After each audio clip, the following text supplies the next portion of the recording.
All right. Welcome, everyone. I'm Elise Bennon of marketing-mentor.com. Actually, I think I need to do that. And it's August 1st, so the first Thursday of the month. And we're here to meet and talk about the Simplest Marketing Planner. This is our 8th monthly office hours.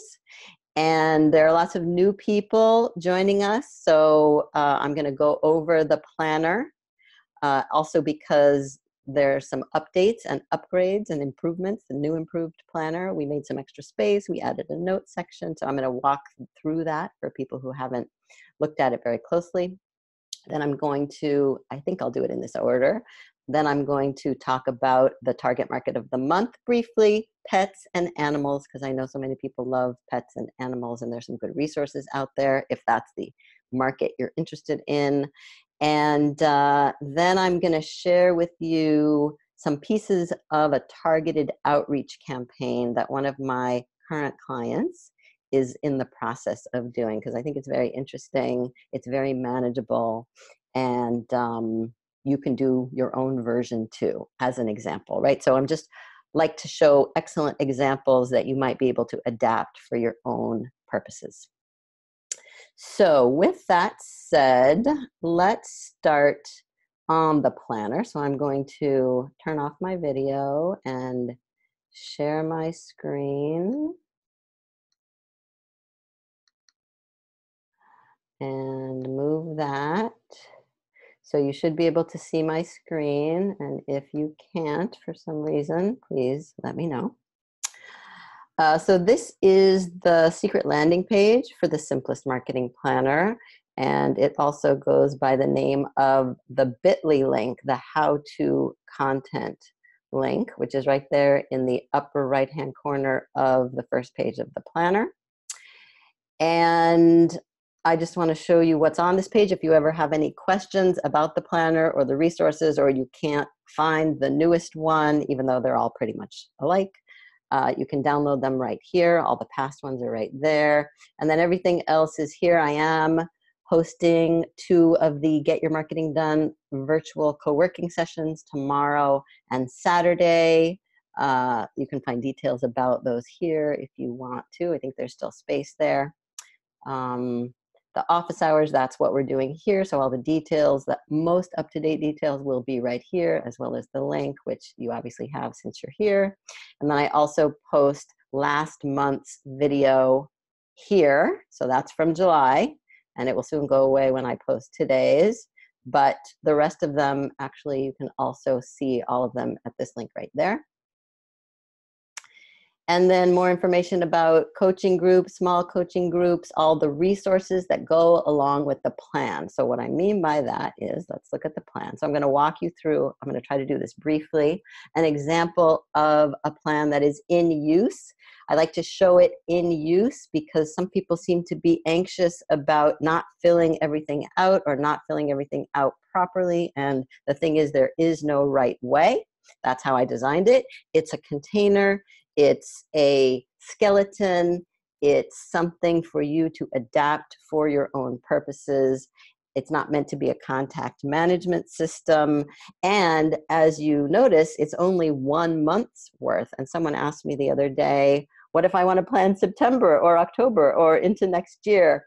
And I said, well, you can, but not with this planner unless you make a copy of this one and just cross out the word August and put September if you want. But I am personally finding, and I think a lot of people I'm working with also are finding, that it's enough to plan a month out, to focus on what needs to get done now and in the next couple of weeks, and then start over the next month, building on what you're doing. I think that works. Part of the reason is because we want to be flexible. We want to adjust our marketing. In fact, this targeted outreach campaign that I'm going to share with you, we had to, at the last minute, switch everything around, the order of things, because the printing took longer. And so we had to do one thing first that we didn't mean to do first. So you really do have to be flexible. And so that's why I'm only planning a month out. If you want to do it differently, you can, and you can absolutely adapt this to your purposes. So with that said, the other thing I want to make clear here is that you don't have to fill out everything. If I just scroll through, this is from Chris. She is a science writer. And you can see she's filled out very little. This is her August planner. It doesn't have a lot in it. It's August. That is part of why. So I'm just going to go through a little bit and explain it. But the main point is also, don't feel pressured to fill everything in. And you can fill it in as you go along also. So start with your top target markets. It could be 1, it could be 2. I don't suggest more than 3. She's got 1, which is genomics. That's the market she's focused on within the world of science. And I'm not actually sure what LinkedIn follow-ups mean, but she's also adding people from LinkedIn that she is focused on. We do a lot of that. In terms of income goal and setting, the idea here is that she's trying to bring in $66,000 a month in the month of August, and she thinks she's going to do it with case studies, project profiles, email and social media, and articles. She could even put right next to this how much she thinks or plans or intends to bring in for each or not. And then there's nothing in the income goal tracking yet because it's only August 1st, but the idea is that as money comes in or as you book clients, you put it in here and you keep track of what is coming in so that you don't stop looking at it, stop paying attention to it, which is very easy to do. And eventually it comes close to what you have set as a goal. May not be this month, it may not even be this year, truthfully. It might take a while, but it's really important to just keep this top of mind, and that's why it's at the top. And I will take questions when I finish walking through it. So if you do have questions, you can put them either in the chat bar or hold it, and then you can raise your hand when I come back and we show the screens. So I moved a few things around. Oh, and actually there's more space here than there used to be because people were asking for more space. It felt a little constrained, I believe, so that's fine. It's now 3 pages, it used to be 2. Website updates doesn't necessarily mean this is the first thing that you do, but it's a small little field, so we put it in here. And it is actually one of the easiest things to do. People tend to focus on their own materials rather than connecting with other people. I think a balance of the two is important, and I would always err on the side of connecting with other people. If you have to choose and prioritize, should I work on my website or should I make that phone call? I would say always make the phone call or send the email message. But website updates, the idea here is to just keep track of what you need to be updating in an ongoing way. So she's going to add her logo. She's getting a new logo, actually, a new blog page, and new samples. That's what she's doing this month. And then she's getting a testimonial from these 4 people. Now, if you're ever unsure what you're supposed to put in here or what it's about, if you hover over that little question mark, it will bring you to a video where you can watch and learn a little bit more about what that is. So this one is about how to create a marketing smart website. All right, and speaking of the secret landing page, this is what I meant by all the resources. So if you're not sure about target markets, here's not only the video you could watch, but something you could read and something you could listen to, and a list of trade associations, which I will come back to, and the Pick a Niche kit, which is something I sell in my online store. So for each of the sections, there are more resources. This is a rabbit hole you might want to go down, including time tracking software. This is actually the sponsor of the marketing planner, FunctionFox. So if you need time tracking, if you're not sure how much time you're spending on your work, then take advantage of the free demo that they offer. So likewise for strategic networking, targeted outreach, right? So here are some more resources. All right, so let me come back to the planner.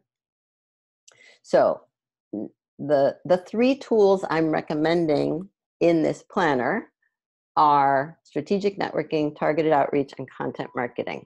So this is strategic networking. That means networking with and looking for, very strategically, the people in your target market, right? These people right up here. Where can you find them? The target market I'm going to be focusing on today is, as I said, animals and pets. So you would be looking for an event. The suggestion is attend one event per month. You would be looking for an event that you could put in here with all the event details. It might not be in August. It might be in September or October. It's empty, obviously, and that's because there isn't a lot going on in August. Someone trying to get my attention? Okay, good. And it sounds like someone is unmuted. So if you are unmuted, please mute yourself. Okay. So strategic networking, that's also requesting one-on-one chats with people who might be good referral sources for you. And I'm suggesting that you do 2 to 4 of those per month, right? So this is just the place you keep track of it. And then once you've done it, you check it off your list. People love to check things off their list. All right, on the second page, we have content marketing. And again, videos about the different types of content marketing. You'll notice that Chris also doesn't have a lot filled in here, which is fine. She has an idea. This is her idea that she's working on. Customer service, my story. She has a story about bad customer service that she's going to write up, and she's going to use the same content idea for all of her content media. So not only post it on her blog, but also send it out in her newsletter. All right? So that's a really simple way. We want to make sure you have a really compelling and engaging intro paragraph. So you can check that off when you do. What is the main content? And does it make sense to include something that supports, whether it's an example of your work or a story about someone you did this thing for, or whatever makes the most sense. And then once you promote it on social media, you click that little box there. So you do the same thing for a blog. You don't have to have a blog. If you do nothing else, my suggestion is do a newsletter, but you could send the same post, the same content on your blog, either weekly, bi-weekly, or monthly. I was saying earlier that I used to blog 3 times a week. And over the last year, it's almost weekly now that I'm blogging, sometimes every 10 days or so. I feel much less urgency. And I think that's because there's so much content out there that it's not as necessary to be posting all the time. So if you've been resisting the idea of a blog because you think you have to do it really often, that's not the case. You could do it monthly. That's plenty. Some people do. You could do it bi-weekly. You could do it weekly. It's really up to you. You decide. And then guest blogging is, I think, actually even better than blogging. The blog is on your site. Guest blogging is out there in the interwebs where your people are already and will see it. So LinkedIn is one of the main places. So LinkedIn Pulse, that's where you publish your articles on your LinkedIn profile, basically, or the established blog of a trade association. And actually, I put a little note in here, and that's something you can add if you need more space in any of these areas, is put a little note. But I did want to show you an example of the guest blogging that just was published today. So let me do that. I think I have it over here. Yes. So this is on industrialmarketer.com. And this article right here by Paul Kishie, who is a client of mine, and I've been working with him since January, actually, on developing a whole series of content. He's a designer who focuses on the manufacturing world, and he pitched this article to industrialmarketer.com, and they said, oh yeah, that sounds great, we'll take it. And this is him using what I have been calling the interview strategy, which is where you have a topic and then you use your targeted outreach to your prospects, not to say, do you need me? Or here's what I do, but I'm working on an article for Industrial Marketer and I would love to interview you about fill in the blank. So that's what he did. This is all about legacy brands for manufacturers. And you can see they're linking to and quoting the people that he interviewed. So he had conversations and developed relationships with these people who are actually his prospects, and work has already come out of that. That's a byproduct of this process. Plus, you develop a ton of amazing content.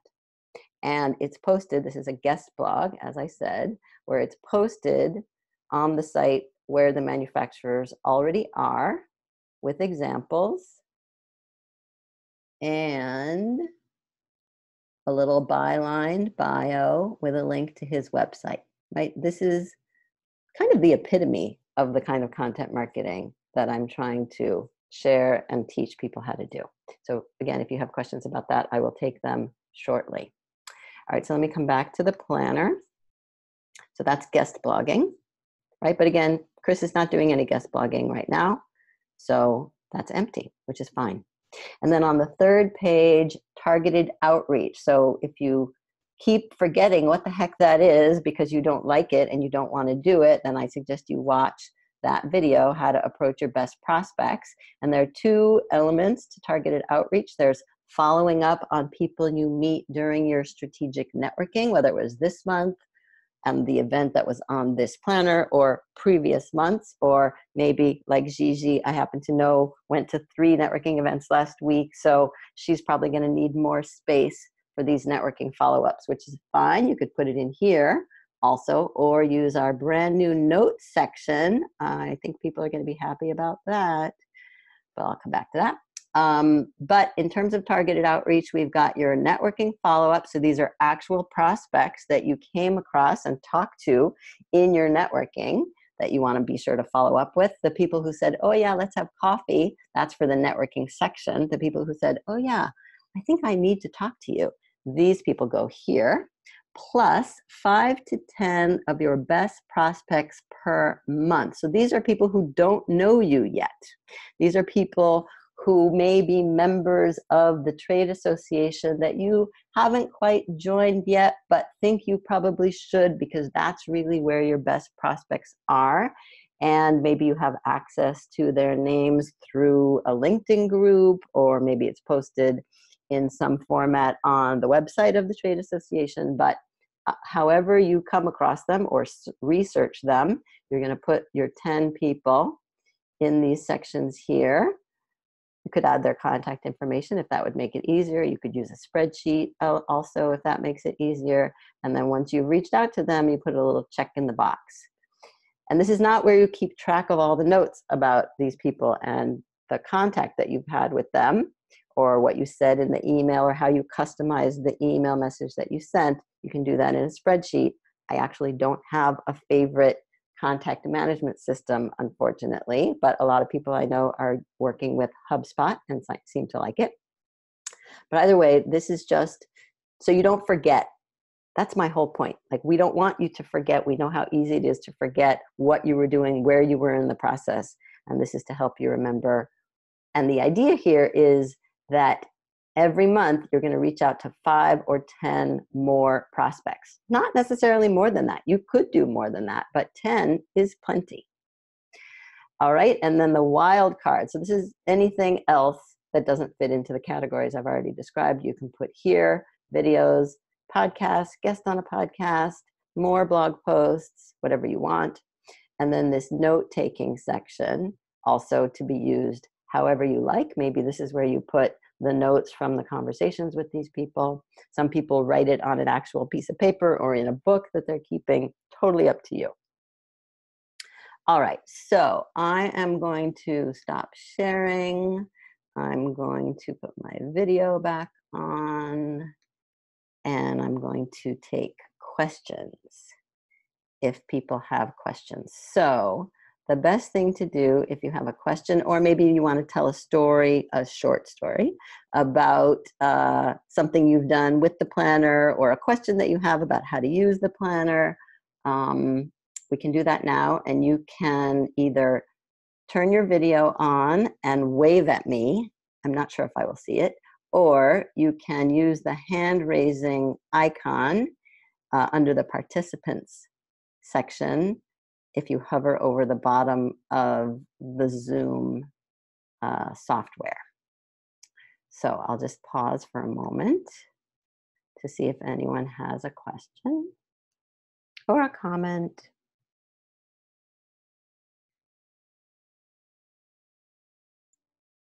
Elise, I can ask a question. Thank you, Gigi. Something you said about targeted outreach, I think I sometimes get confused between targeted outreach and strategic networking. Okay. But you said targeted outreach are the people you don't know yet. And I was like, oh, okay, got that one. So if targeted outreach are the people I don't know yet, then strategic networking is? Strategic networking is meeting people, for the most part in person, sometimes online. I wouldn't say they do know you, right? Like the targeted outreach people at the beginning, they don't know you. But I think the point I was making is that in your strategic networking section, when you follow up with some of those people, they, if they're not actual prospects, then they're just networking buddies, right? They're possible referral sources. They're people where you don't know what could come out of the conversation, but you enjoyed the conversation and you wanted to know more. So you're going to put them in that strategic networking section. And the point I was making about targeted outreach is that these are people who you've decided, you've chosen, these are the people I think I can best help, and they don't know it yet. So that goes in the targeted outreach section. Okay, so if I say that strategic networking are the people I am basically just meeting, right? Whether it's attending an event or asking them for coffee. Mm-hmm. And the targeted outreach people are the people are really more potential clients who it's almost like it's getting more focused. Yes. Okay. I think that would make sense. Okay. That I can get. Great. Thanks. Sure. Who else? Amy, I see you have your hand up. Amy. Hi, I'm wondering what's a good way to elicit testimonials? So the best way to elicit testimonials actually is to capture them when people give them. So if a client in the middle of or at the end of a project says, oh my God, you are the best and here's why, then you say, that sounds like a really great testimonial. Do you mind if I post it on my website? And or would you mind publishing that or posting that on my LinkedIn profile, in which case you can send them a link to make it really easy for them to do that. But that is the best way to get testimonials because then they don't have to think about it, right? They've already said it. The hard thing about testimonials, I actually had to do one last night. I didn't have to, but Terry Trespicio, who's one of the speakers who I bring to the How Conference often, has a really great opportunity. So she needed a testimonial yesterday. So I was like, all right, I got to think about it. Right? What do I want to say? And it has to be good. So think about that's what you're asking people to do when you ask for a testimonial is you're making them stop and think, what is it about this person I really like? What is it about the project that I really appreciated? And sometimes they will say, yes, I'm happy to, but would you write it? And that's a good thing, actually, if you write the testimonial for someone because you know what you want them to say. You should. You can think about it. And you know what they might say because perhaps they've said it before and they just didn't articulate it or didn't write it down. So I think it's a good idea, actually, when you're asking for testimonials to offer the option of saying, I'm happy to write it for you. If you want, you can dictate it to me, or I can write what I think you might say and you can approve it, right? So there are many different ways to do that. But the other thing about testimonials is that you have to be really patient and follow up with people because they may say, yes, yes, yes, of course, and then not get to it because it's not their priority. And again, they have to think about it. And that's, one of my favorite books is called Don't Make Me Think. And it's about the web, but I think it applies in general these days to most people. Thank you. Sure. Hi, Liz. Hello, Brenda. I have a question here. I just closed a contract with a client whose clients are big name clients. Mm-hmm. And even all over the country. And I was thinking, is there a way that I could reach his clients too? But I don't know how I would do it, because he goes on meetings, he's going to sell his services, his product to all these big name clients. And I'm thinking this would be such a great opportunity. They're going to see my work, right? When he goes to visit them. Mm-hmm. So how can I call their attention and maybe get them to contact me? I don't know. Mm-hmm. Getting in their under their radar. Okay. So the first thing I want to say, I'll answer the question, obviously, but other people might have ideas about this, also about any of the things we're talking about. So I'm happy to, have people comment as well when I'm finished. So the thought I have, Branda, is that, timing is everything.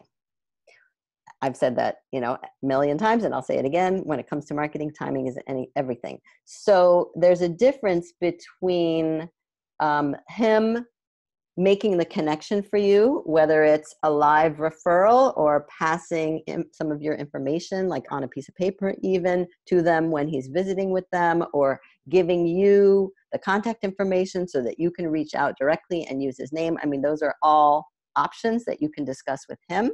And it would have to be, up to him what makes the most sense with his relationships. But the thing to remember when it comes to referrals, and someone made a distinction the other day, if I can clarify it in my mind, I will share it with you, but between the idea of referrals and word of mouth. So I'm talking about asking for referrals. Do you know someone who could use my services? If the timing isn't right, it's not going to turn into anything, obviously, right? And so unless you make the connection and then keep the connection going, ideally with an email newsletter or with some kind of marketing, then that referral will dissolve into nothing. So you have to decide what's the best way with him to make the connection, and then how are you going to stay in touch so that when they have their need, when they're in their moment of need, they think of you and remember that you exist and know how to find you easily. Mm-hmm. Okay, thank you. Sure. Anyone else want to comment on that? Because I think it's people are constantly asking about getting referrals. How do I get referrals? Because the people I know, or the people who know me, are the best referral sources. Yes, but the stars all have to align for it to actually work. Thank you. You're welcome, Brenda. But I think it is a good idea. Okay, so I'm just going to look in the chat bar and see if I'm missing anything. And I'll just remind people who joined after I started to introduce themselves with their elevator pitch. Who are you? Where are you? And what do you do in the chat bar, please? All right, and I don't see any other questions or hands raised, so I'm going to keep going.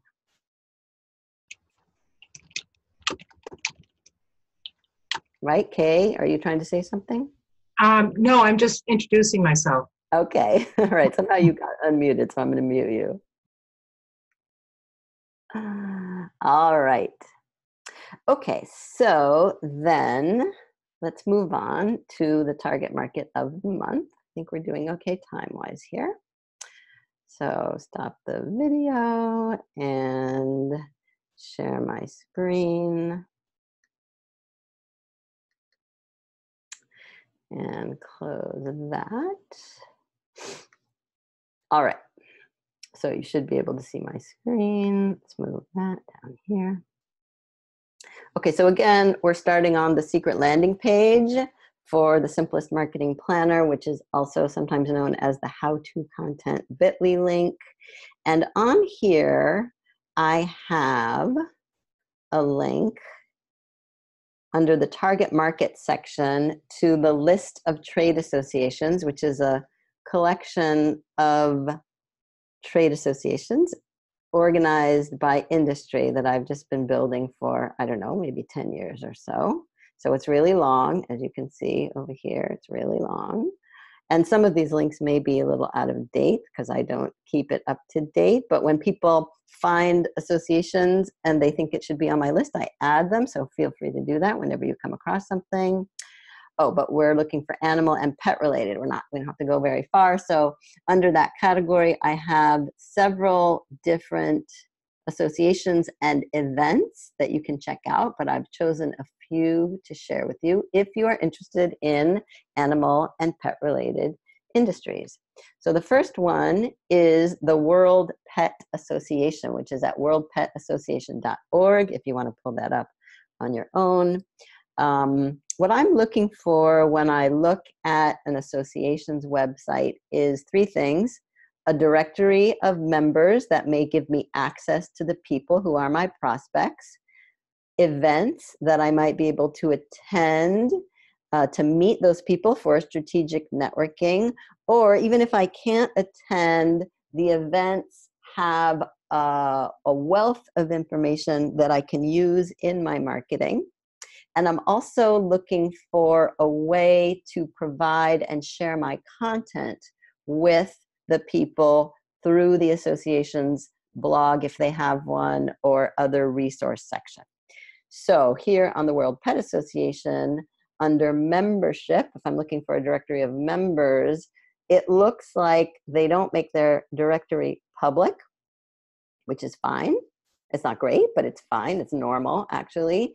And so am I saying you should join? Not off the bat, certainly, but it's a possibility. You might consider it. You might see how much it is. You might see who the other members are. You might get yourself on their email list if they have one. I wouldn't jump into membership with anything, but just take some time to check it out. So that's not going to help us very much. But events, they do have several events, including this one that I was looking at earlier, which is called Super Zoo. And I think I pulled it up right here. Yes, superzoo.com. I'm sorry, yeah, superzoo.org. Now, the page I want to start with is not the home page of the event. And there's one happening actually this month in Mandalay Bay in Las Vegas, Nevada. So if you're near there, this might be a good thing for you to attend. But they're also doing a call for speakers at their 2020 show. So what is it? Super Zoo is the most attended pet industry trade show in North America, established by World Pet Association.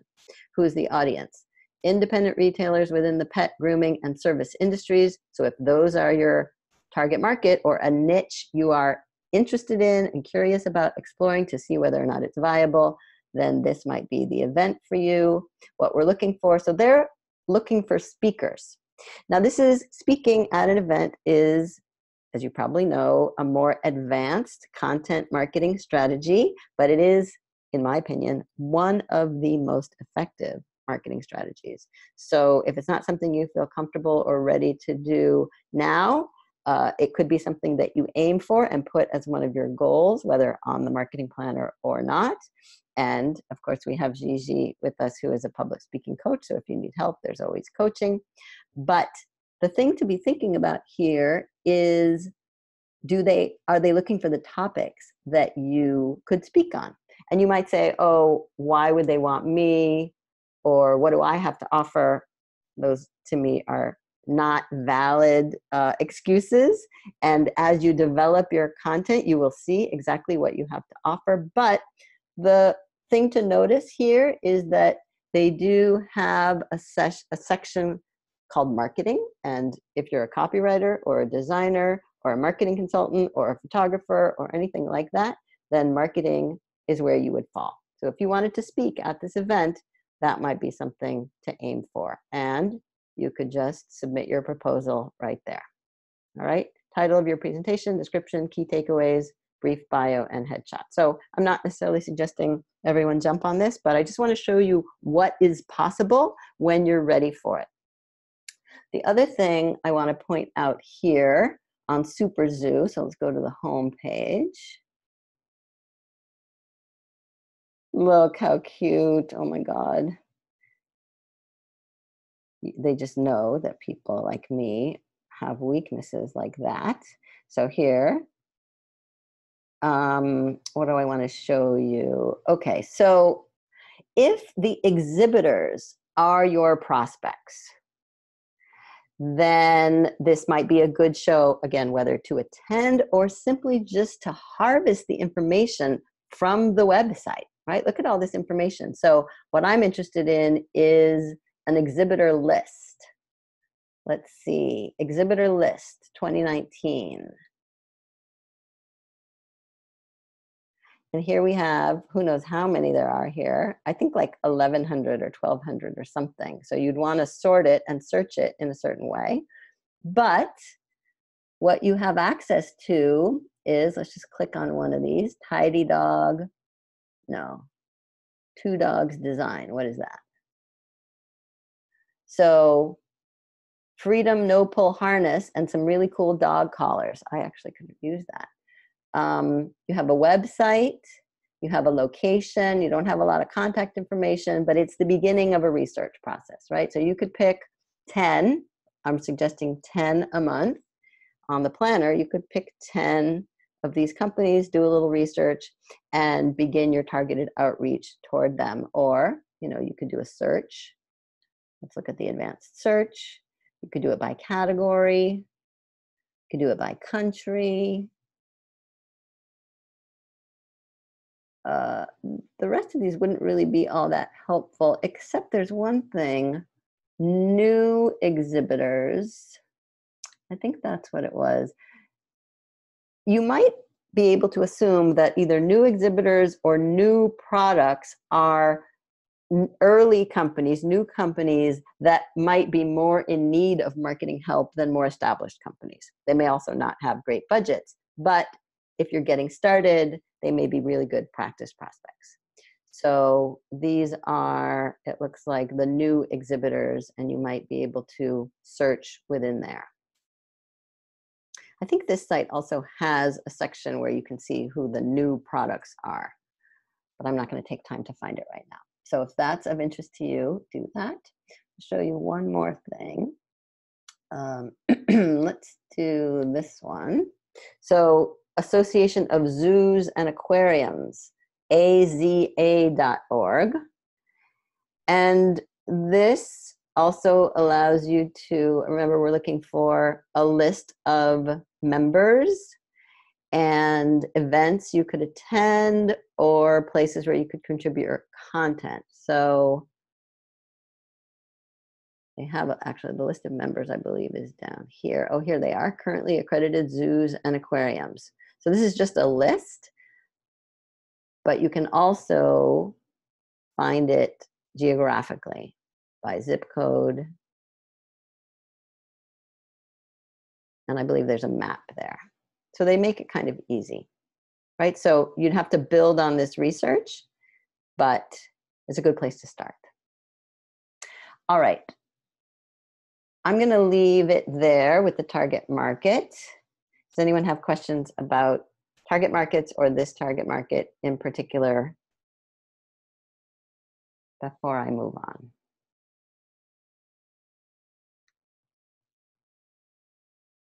If you raise your hand, I might see it in the...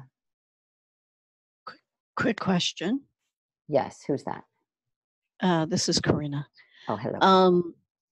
Beyond blogs on the association website, where might you look for opportunities to contribute content?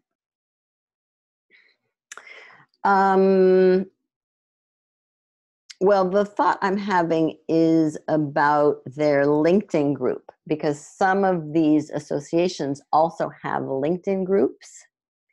And that is a place you could join the group. You could see who the members are in their LinkedIn group, and you could post your content. So it's a slightly different way of guest blogging. It's sharing content that may be on your own blog or on your LinkedIn profile.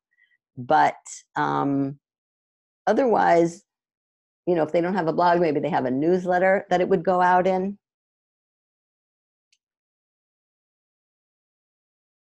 Those are the things that come to mind. Very good. Thanks. Of course. All right. Any other questions? You could just unmute yourself like Karina did. All right. Checking the chat bar.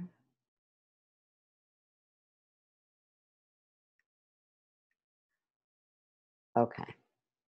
All right. So there's one more thing I wanted to share. And actually, I'm going to stop sharing my screen in order to do that. And I'll turn on my video. So I'm going to share this targeted outreach campaign that I've been helping a small design firm in Pennsylvania with. It's called Winterest, and they are targeting higher ed, so universities, but very specific departments in a university. It's their career services department. And so they created a landing page for the career services department, and they chose 150 prospects to reach out to. And the campaign consists of a piece of mail, which I'll show you, a follow-up email message, an invitation to connect on LinkedIn, and another email message if they haven't responded by then. And he's actually just rolling it out. So I got this in the mail on Tuesday, and the email message went out the day after. So a very short gap, right? Not a week later, not 3 weeks later, but a day or two later, just to make the mental connection.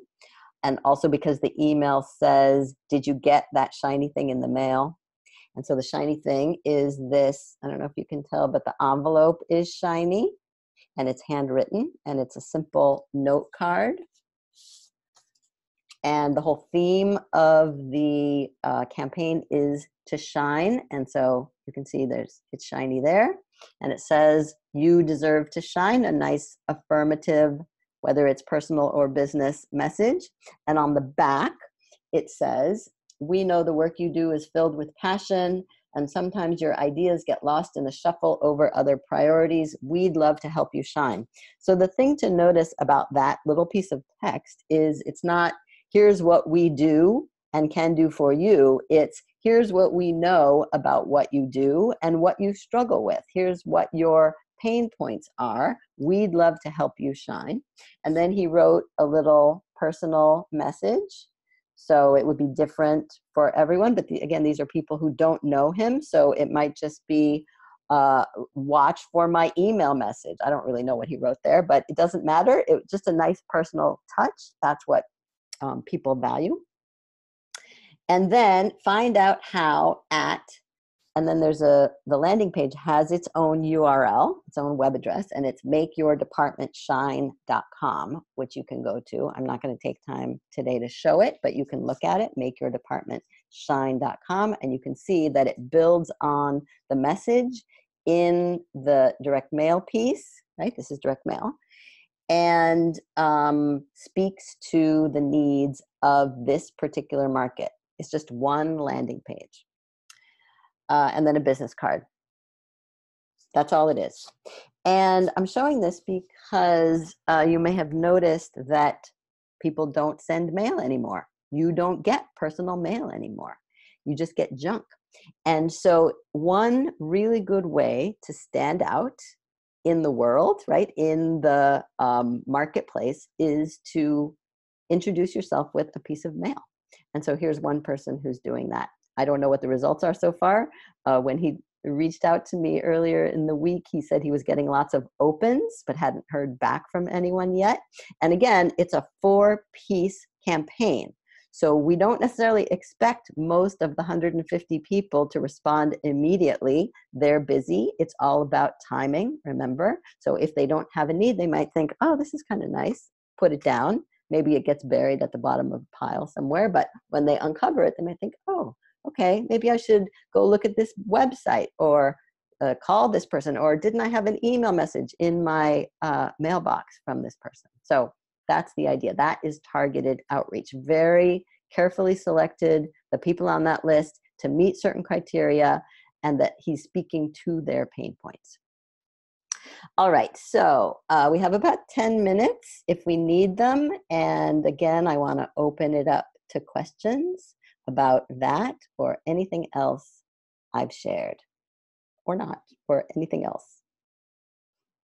So again, you can either unmute yourself or raise your hand. And if people want to just comment or tell stories, relevant stories, ideally, please feel free.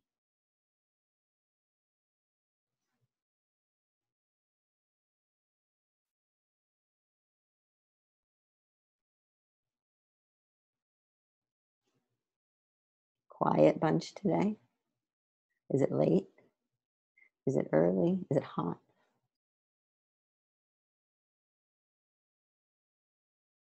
I'm going to look at all the people who are on video.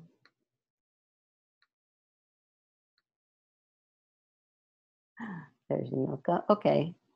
How about this? I have an idea. If nobody wants to say anything, I have an idea. Alice, would you mind telling us your good news?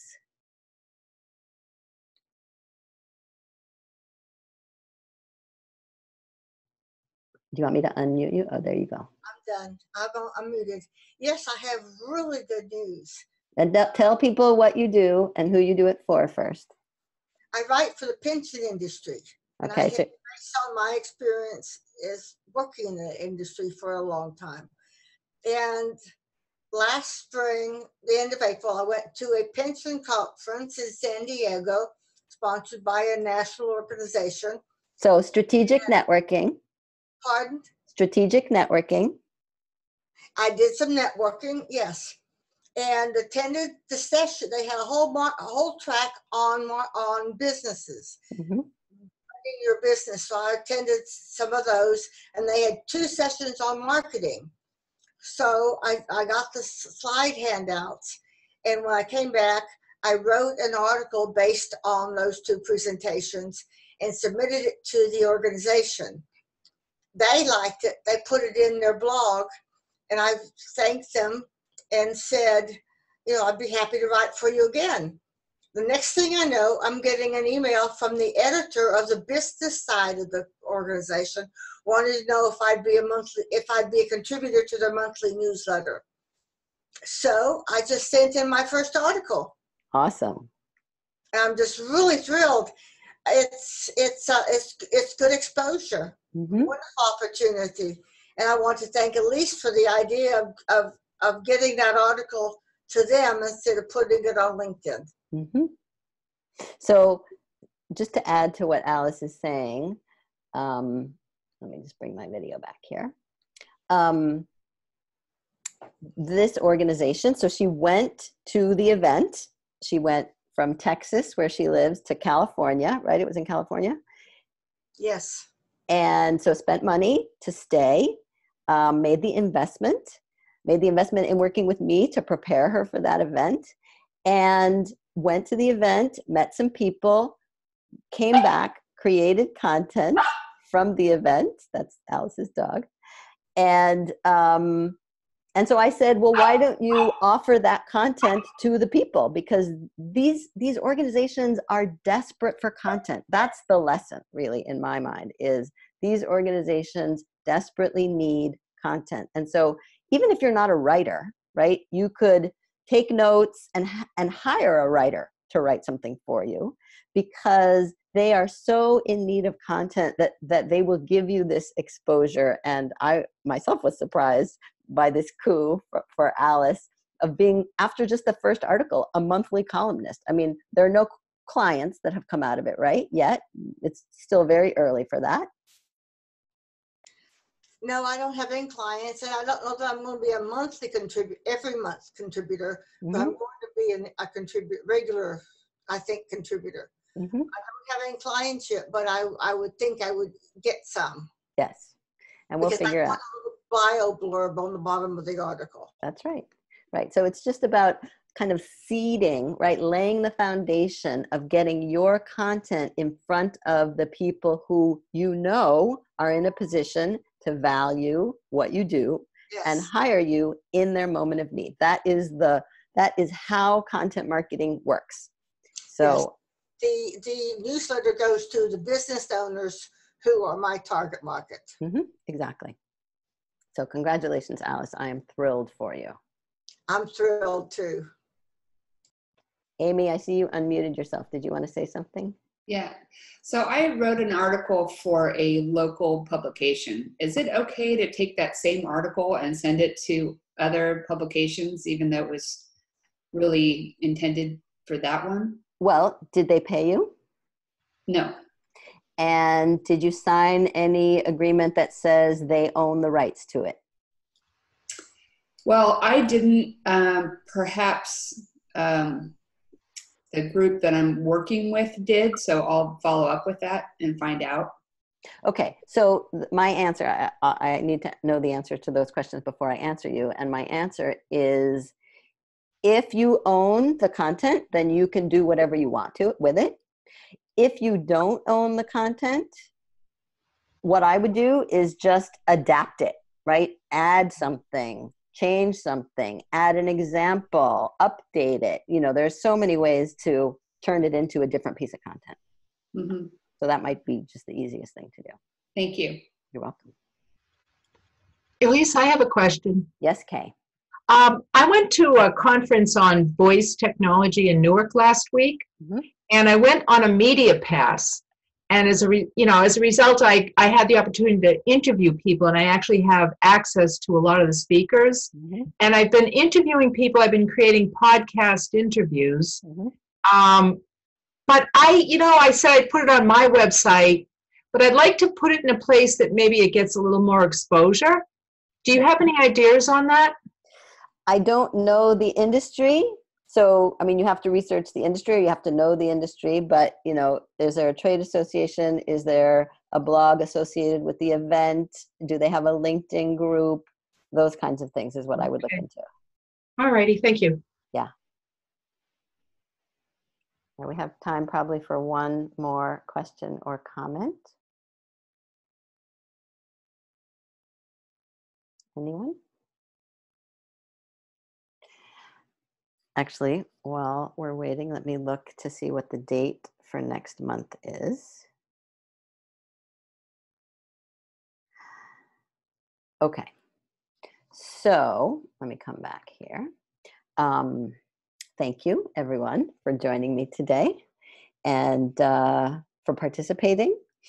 And we will be back here on Thursday, September 5th to kick off the fall. And if you need to get some marketing done and you want to join the group either tomorrow afternoon or Saturday afternoon, then I will share the link with you. It's the bit.ly Get Your Marketing Done link that's on the secret landing page.